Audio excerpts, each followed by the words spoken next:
What I'm saying is, as you guys are creating these floating images, let's say if this is going to float off of this, this would be a B, right? Or a C. Well, it's just up. An A would look like it's levitating and floating off the object. Stilt issues, your stilts are going to be big sticks. So when you puncture something with a stilt, it's going to leave a puncture wound, and you want to avoid showing those puncture wounds. So that's the stilt issues, okay? All right, so make sure you guys pin me if you're in Google Classroom. Make sure you pin me so you can see this here. Your camera is off for me. All right, there we go. Is it working now, or is it getting strange? It should be working. That would probably be a Wi-Fi issue. Anybody else having a hard time seeing me? Okay, Angela shook her head no, so it's working now? Okay. All right, guys, so here we go. Oh, I don't have my Apple Pencil. That's okay, so learning goal. Oh, don't drop that. Learn to be proactive in a photo requires Photoshop layers. So that's kind of the learning goal today. Those are some examples, levitating photos. Obviously, the one with the Rubik's Cube is very simple. It's like just a photograph. It's not overly complex. There's not a lot of editing. It's very clean. There's good camera work, good depth of field. It makes sense. It's attractive. It's got good color balance, things like that. And then the one above it is, you can tell that's an art student in a photo lab because that is a massive photo printer with a color adjustment sheet in the background. They weren't paying attention to those. And then they obviously edited that one up at the top. Let me get out of the way. Boop. They edited that one up there at the top to make it look more expressive and intense. He's got some smoke coming off his hands. All things done in Photoshop. Okay. Here we go. That is for tomorrow. So this is levitation photography at its finest. Notice we've got multiple layers. Okay, we've got light bulbs that are close, light bulbs that are far away. We have a variety of lighting. So we have dark light bulbs. We have some of the light bulbs look like they are on. They are not. None of these light bulbs are glowing. That is all photoshopped, that light. Now, there is a light on our subject. Someone has illuminated him using a studio light, but all the other light bulbs around him, they are not turned on. Now, it is possible that they photographed light bulbs on and then photoshopped on the threads. That is possible. But this is really kind of the best scenario. Notice you've got things that's framed up in the foreground there. We got those blurry bits of light bulbs that are sticking around. It's going to look real and everything's floating. Nothing looks overly stuck. However, there is the light bulb right next to his face. It does look a little superimposed. Not the one that's right next to like his chin. You see the threads right there. It's not quite as organically floating as the rest of them. It is possible that they did not put all these on strings and they just photoshopped them in. If that's the case, it was a lot of work and it worked very well. I think if they did this really, really well, they probably strung all those up because it does have a nice natural feel to it. However, some of the light bulbs, one in the bottom corner, one by his face, do look stuck on there. Okay, so this is really how you make levitation photos. We've got this guy here. He was photographed standing on a stilt. In this case, it's a ladder. The stilt is anything that supports our objects. He's standing on the stilt, and then in post-production, they get rid of the stilt. And what they typically do, they photograph their subject on the stilts, and they leave the camera in one position, move the subject and the stilts, photograph an empty background, and then they just erase away with the background on top of it, right? So you have an empty background, stilted background. Once you erase away the stilts, because the camera is in the same location, it makes sense. Now, if you notice his feet, you don't have to photograph people, but if you're in advance, you've got to make sure your feet look like they're natural, like you're floating. Because if you're standing on a chair, if you're sitting on a chair, we'll have people who are like floating, but they're like laying on like a trash can, so you see a square on their body. So you have to get really good at making everything look organic and floaty. And another thing that tends to happen, we forget that we need to edit. So look at there's a lot of edits that happen. They changed the color, made it look like it's fall. That's all post-production content, just to give that extra punch to make it more exciting. Those orange leaves are much more attractive than the green leaves. Okay, so you can edit as far into this as you want, right? So this is what you guys are going to be doing. This is a levitation photo. You might go, are you sure they're not like just dropping seasonings and photographing it? I am sure. This is a levitation photo. It's a great photo for a magazine. Now, what kind of flavor are those chips? What do you guys think? You guys can say it out loud. You guys type it in the chat. What flavor are those puppies?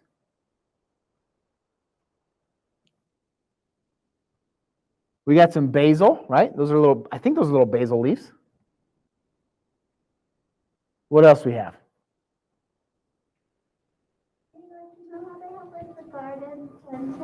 Yeah, right? Like the salsa garden flavor. Yeah, we got tomatoes. We've got some basil. We got a little ketchup. We got some sort of weird hot sauce sprinkling. Now, the droplets. How do you guys think? And you can say this in the chat. Don't be lazy, online people. Don't let all these 5 people in here answer all the questions. How do you think they got the seasoning? What do you guys think? We're going to look at it in a second. Best guess. There's wrong answers, but there's no you look stupid answers.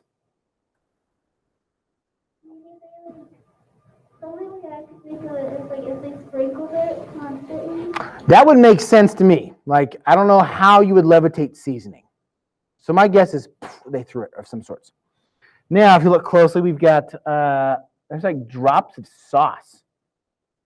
How do you think they got the drops of sauce?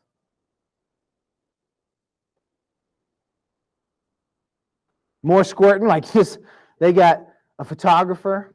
They've got the still, and then they got the sauce and squirty guy. He's just doing this, and someone's throwing seasonings everywhere. Maybe. I don't know about the sauce, but that would make sense that someone's like squirting sauce with a bottle. All right. Chips. How do they get the chips to look like that? Strings. I think that's fair. Or they got a chip thrower and a pepper thrower and a sauce thrower. Here we go. There it is. That is the setup. So we've got a tripod holding a stick with wire. You've got another tripod holding more wires and more chips. You've got a tripod holding a spoon that looks like it's been glued to the stick. You've got a really beautiful background. Like, look at this great background here. This wooden background. There's grit and texture. There's a big light box there. But my guess, and there's like something sticking off the spoon. What do you got over here? Oh, interesting. Okay. Oh, that's a ladle. All right. I was wondering, like, what's with that shape? See how that ketchup's coming off that spoon? If you look over here, that spoon's actually a ladle. So I wonder if they used a ladle spoon. So when they put ketchup on there, it looks like it's spilling off the spoon. It's just covering the ladle portion. That's pretty darn clever. There we go. I don't have the stilt picture for this one. Some bread. Sprinkling some, I assume, flour on the bread. But those are stilted. They didn't just go, okay, 3, 2, 1, drop them. They didn't do that. All right. Now, this is something, so next session, I will have advanced in this class and intro. Doesn't affect you guys because you'll be moving on to your next session. This is what our advanced students would be doing. Same story. You have a subject, you have a person standing, you have an environment, and you have an empty frame. However, look at his feet. If you guys could float, you know you would not have your feet like you're standing on the ground. That is just lazy footwork there. He needs to have his foot over to the edge. In addition to that, if you guys look, now you guys can't see me do this here because my Apple Pencil's charging, but these guys can. Right here, see how there's this almost repetitive texture right here? See how it's almost like, that's all poorly done Photoshop. It's using the healing brush tool. It's a Band-Aid tool. Because even though it looks natural, but there's this repetitive vertical hash marking, that is typically something you'd see in Photoshop. Like that repeat color there, this repeat color here, right there. That would all be indicative of using a healing brush tool. I guess I could use my secondary camera and spun around, but I didn't want to. Oh my goodness, what a lame, okay, unless you're vegetarian. Sorry, vegetarians. I look at this sandwich and I go, I need like just a little, something more texture. And one piece of lettuce too? Come on. The avocados would be good. Kind of a sad looking sandwich, but that's just me. But the bread's probably delicious. Okay. This is what you guys are going to be doing. We're going to do some planning here in a little bit. Part of your planning is oh, there it is. There's some bad Photoshop right there. I'll show you here in a second. Part of your planning is going to be, where would you put your stilts? I think my pencil's probably ready to go here. So what would it look like to get your stilts in place? So I'm going to show you some stilts here. And you guys are going to draw food with stilts. Yeah. Now, here's the downside. Look at this right here. If you, I don't know, can you see it up there? See how it looks a little funky in the color? Right over here. There's like a weird color issue. Right over here, there's a weird color issue. Right there is a little bit of the stilt that he didn't get. Right there, right here. There is clearly a stilt chunk in the bread right there. This lazy photographer. I bet you guys could do better than this, okay? Maybe not the positioning of your objects, but the editing, guarantee it. So what this photographer did, they set up their camera on a tripod and they photographed the object once. That was it. And so they were relying on their student level editing skills to get rid of all the stilts. Versus set up your object, take a picture, move your object, take an empty background picture. That is much better. There you go. There's the stilts. So you can see here where he left all those stilt pieces. It's great setup. I love the angles on the avocado. I love the composition of the picture. I love the cutting board. The color's really good. But just didn't do a great job editing. There could be a little more texture on there. A little more contrast would be nice. Now, I was talking some smack. This one's pretty good. However, stilt issue right there. Weird editing right here. That's kind of smudgy. That's not normal. It shouldn't be smudgy. Might be a stilt issue right here. Maybe one here. This is kind of a weird texture. These are two really strange little under-textured textures. But other than that, pretty good. I love the blue, like the blue cloth and the matching of the blueberries. Very nice. I don't know whose pancakes are that perfect. My pancakes are not that pretty. Yeah, there you go. See? Oh, hey, whoa, whoa, whoa. Yeah. So you can see where he miscolors everything. He doesn't do a good job editing in just those little areas, and that is because they photographed it and then they hoped they could blend it all together naturally. If you photograph it, move your still life, and then photograph an empty version of your background, it will blend together almost seamlessly. And you guys will, one, have to do way less work in post-production, and two, you're going to look super professional. The color, the lighting, the angles, all nice and organic. Those are gorgeous, guys. You really did a good job with that. Okay. I don't have the stilts for this. Is the smoke edited or real? What do you guys think? I thought it was edited for a second, and it still might be edited. But if you put a candle in there, down on the bottom of the cup, and blew it out and photographed as the smoke was coming out, because it's kind of like one stream right here, I wonder if you could do that. Now, this is pretty poofy up here. That's quite a bit of smoke getting all the way up there, which I can't imagine. It's almost too perfect. But it's almost as though it could be a candle in the cup. I don't know. I don't have an answer for that. I do have all those little candies, though. We have to think about it. They either tied these to strings or they had to use stilts. Okay, we're going to be using stilts in our class. I do have a background like this. So if you guys want, I do have backgrounds. We're all going to be setting up backgrounds. Everybody at home, you'll kind of see how we're setting this stuff up, and then you guys will be doing it on your own, right? All right. So I'm going to walk you through our process. This is our process here. It is this. I expect that banana. Oh, no. Get back here. There it is. I expect that banana to probably roll. So I have at least one stilt there. I might have another stilt back here. And then I'm going to slice the banana. Now, I'm debating if I should have it kind of like stacked up. So I might do this here. This is going to be a chunk of banana. I should use my other drawing program because I have the eraser. This one does not. Okay. Chunk of banana. I'm going to do this one like really, really linear. Chunk of banana. Chunk of banana. Okay, so now I've got to think about how am I going to get all those to stick up. My initial thought would just be stilt, but I don't have a curved stilt. So I'm probably going to do this here. I'm going to take one stilt and put it right here. And maybe a second stilt and put it right here. And then I have to slide those bananas on there and make it look like they're at an angle. So that's my first idea for the floating banana. I'm going to try to make this one as a class, right? So what I want to do, a couple things that we got set up here. The background is going to be brie, basically, but it's super blurry, so you're not going to actually see brie. And we have such a bright light over here, it's going to make the background really dark. However, brie will still be there.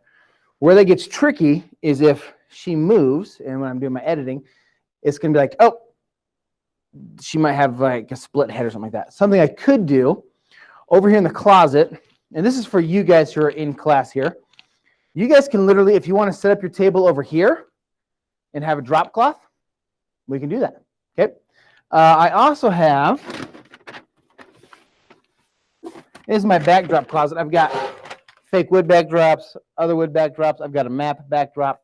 So we do have backdrop playing around. So as you guys are photographing today, you're more than welcome to pick a corner of the room. We'll get tape set up and you guys can go ahead and get everything going as you want.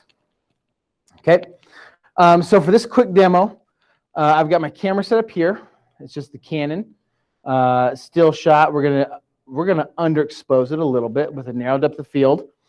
So I'm at f5 and I'm zoomed in. So that way it'll be a narrow depth of field. What I'm not gonna have any framing. I'm not gonna have objects up close, objects far away.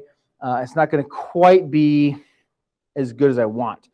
If I was going to take it to the next level, I would have like maybe take the banana, shift it this way, and we'll probably photograph it. The nice thing is I can move my still life. So as I need to move it, I can rotate it, and it doesn't really affect a whole lot of the table. Okay, so there we go. All right, go ahead and switch over to the other camera there. Perfect. Look at that. It's a famous banana. Okay, so I need to think about, here's my camera here. It's on a tripod. I've got to think about how to get this thing all set up. So I've got my skewers here. Okay. I want the banana to be like this. So first thing I'm going to do, shrink down my knife. And there. Now, because this is behind it, there we go. All right, so one dowel allowed me to prop it up like that. Now, I'm going to do this here. So, I don't know if you guys can see it on the camera there. Oh, hey, whoa. That does not work like I wanted it to. So, I'm going to have to make another support dowel that you guys are not going to see, hopefully, in the photo. Okay, not bad. All right. Now, when I say puncture, you can't really see it up there, but there's just a little bit of banana debris that popped up there. So now what I'm going to do, I'm going to take a second dowel like this. And you only, with a banana, you only get so many shots before it's not going to work anymore. Okay, I don't really like that angle there. So the next one, I'm going to do it a slightly more obnoxious angle. Okay. Addition. So what you don't see is on the banana, there's a big split now starting to form. Oh, they are slippery.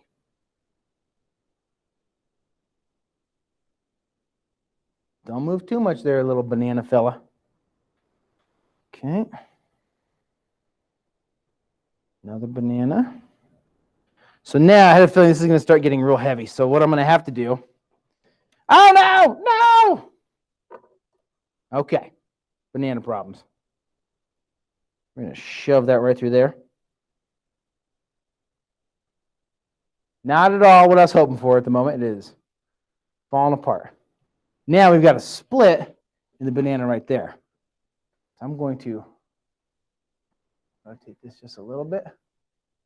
There we go. Now what issues I'm going to have is I've got to get, for example, the stick right in front here. That's going to be a problem editing that out. Okay, it's going to be real tricky. That's okay. I'm pretty clever. So watch this.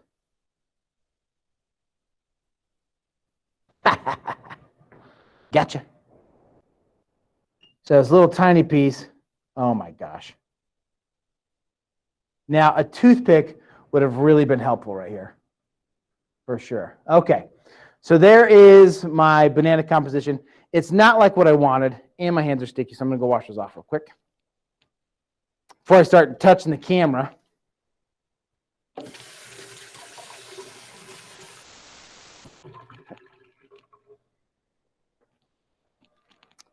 all right, go ahead and switch to the second camera there. Thank you. So now I'm going to go ahead and get that shot taken. Problem is I got all this debris here, so I need to move the debris out of the way. Get that out of the way. There we go. So turn on the camera here.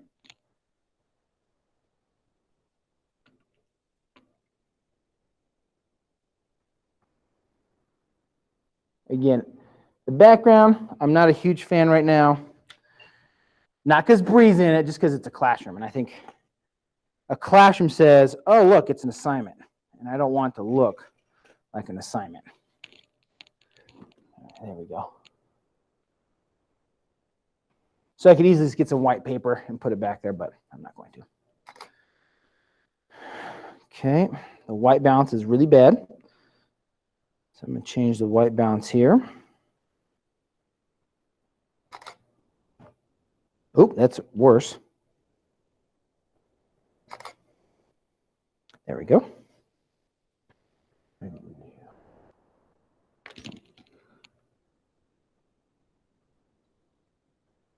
Okay, and then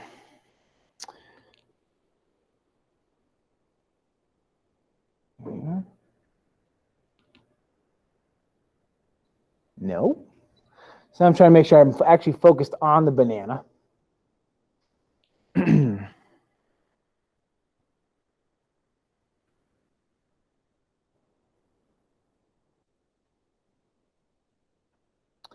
Perfect, there we go. So I'm going to take first photo. Okay.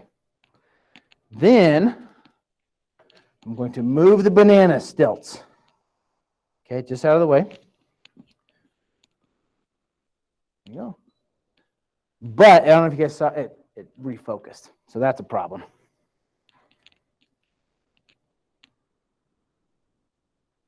I'm going to lock the focus out. So one thing I'll do, I'll lock the focus out. So I'll focus on the banana, and then I'll change from autofocus to manual focus. That way it doesn't automatically move around. Take that picture. All right. Turn autofocus back on. Bring the banana back in. That's how I'm going to change perspective a little bit there. Let's see what we get. But now I can see the banana damage. Bet that's the first time you guys have heard that this year. Got some banana damage. Okay. Nope.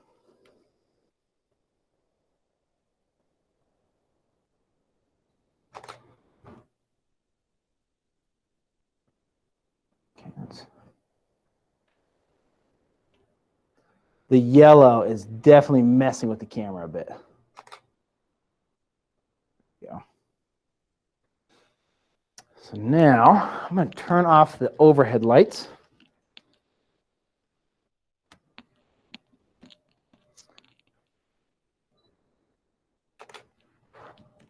That'll do. There we go. Awesome.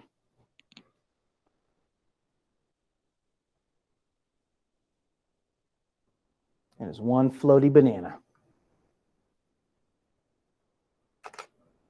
Okay. I'm going to switch it over to manual focus.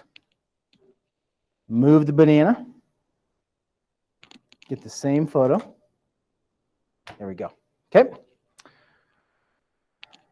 Lights on.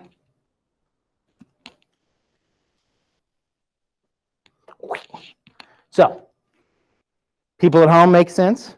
Class makes sense? It's pretty easy. Now, obviously, some of the issues, going to switch the camera to there. Now, you can see this screen up here. Focus. Come on, banana. There we go. There's a very big difference between the quality of this camera and the quality of that camera. And the bigger glass helps more light happen. But this is one issue we have right here. So you see this banana rip here. That's going to have to be one of the puncture wounds I've got to edit out. This banana rip here. So I'm going to do some editing on color. I'm going to do some editing on contrast. I'm going to try to add some texture back into this here, things like that.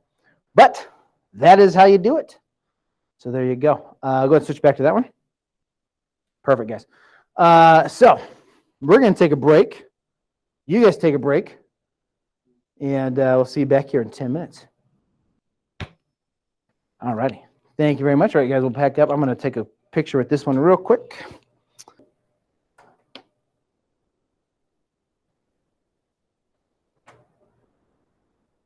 Sorry. Camera issues.